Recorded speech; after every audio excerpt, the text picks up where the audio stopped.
રાધે રાધે, જય મહાદેવ। આપણે બીએ ના રિવિઝનના ભાગરૂપે ફરીથી બીજા પાઠમાં આવ્યા છે। એમાં ચેપ્ટર નંબર 1 સંચાલન માં આપણે જોઈએ છે કે મધ્યમ સપાટી, નિમ્ન સપાટી અને ઉચ્ચ સપાટીના કાર્યો। તો એને યાદ રાખવા માટે એક તો તમારે આકૃતિ ફર્સ્ટ ઓફ ઓલ દોરી દેવાની, જેમાં ટોપ, મિડલ અને બોટમ। એમાં આપણને પરીક્ષામાં એવું પૂછ્યું છે કે મધ્યમ સપાટીના કાર્યો એટલે શું? તો એને યાદ રાખવાનું સૂત્ર છે આ સંજુ નિર્માણ ટીમનું કાર્ય દેખ।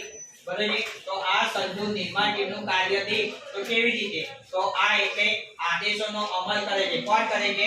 મધ્યમ સપાટી, જે ઉચ્ચ સંચાલક સમિતિ જે નીતિ નિયમો બનાવે છે એનો અમલ કરી અને નીચેની તળ સપાટી સુધી પહોંચાડતા હોય છે। સંકલન, પ્રવૃત્તિઓનું સંકલન સાઈડ, તો સંકલન કરે છે કોણ? આ બે વચ્ચેની પ્રવૃત્તિઓનું સંકલન કરવાવાળી મધ્યમ સપાટી જે છે એને બીજા નામે સેતુ સપાટી તરીકે પણ આપણે ઓળખીએ છીએ। પછીનો મુદ્દો આવે છે જુ। જુ એટલે જુસ્સામાં વધારો કરે। કોણ કરે છે? મધ્યમ સપાટી નિમ્ન સપાટીને કાર્યમાં વધારો કરવા માટે એમને જુસ્સો આપે છે, એને અભિપ્રેરણ પ્રેરણા આપી અને કાર્યમાં વધુ ને વધુ કેટલા સારા કાર્યો થાય એ માટે પ્રેરણા એટલે જુસ્સો વધારવાનું કામ કરે છે। પછી છે નીતિ વિષયક નિર્ણયો।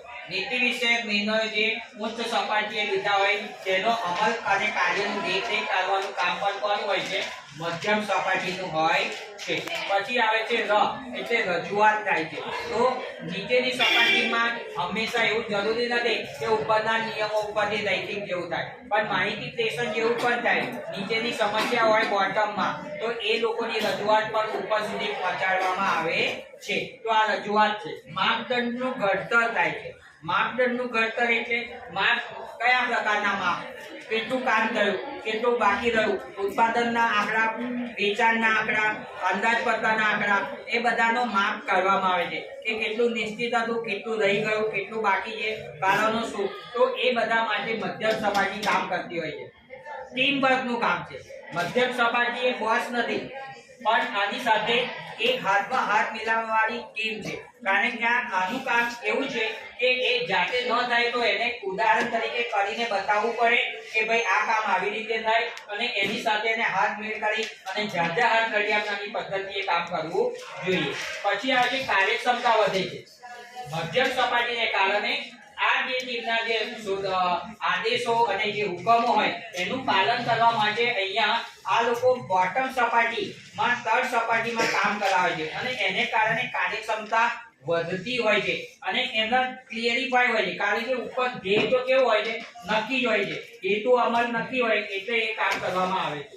પછી આવે છે દેખરેખ। તો દેખરેખ પણ રાખે છે। એનો મતલબ એવો થયો કે મધ્યમ સપાટી એ સીસીટીવી કેમેરા જેવું કામ કરતું હોય છે કે ભાઈ નીચે જે હેતુઓને અમલમાં થાય છે કે નહીં, કયા પ્રમાણે થાય, કેવી રીતે થાય છે, કોને કરવાના છે, ક્યાં રહી ગયું, કેમ રહી ગયું, તો એને માર્ગદર્શન માટે પણ મદદગાર થાય છે। એટલે ફરીથી એકવાર આ પ્રશ્ન સેક્શન ડી અને ઈ માં પણ વારંવાર પૂછાય છે કે મધ્યમ સપાટીના કાર્યો કેવી રીતે યાદ રાખવા?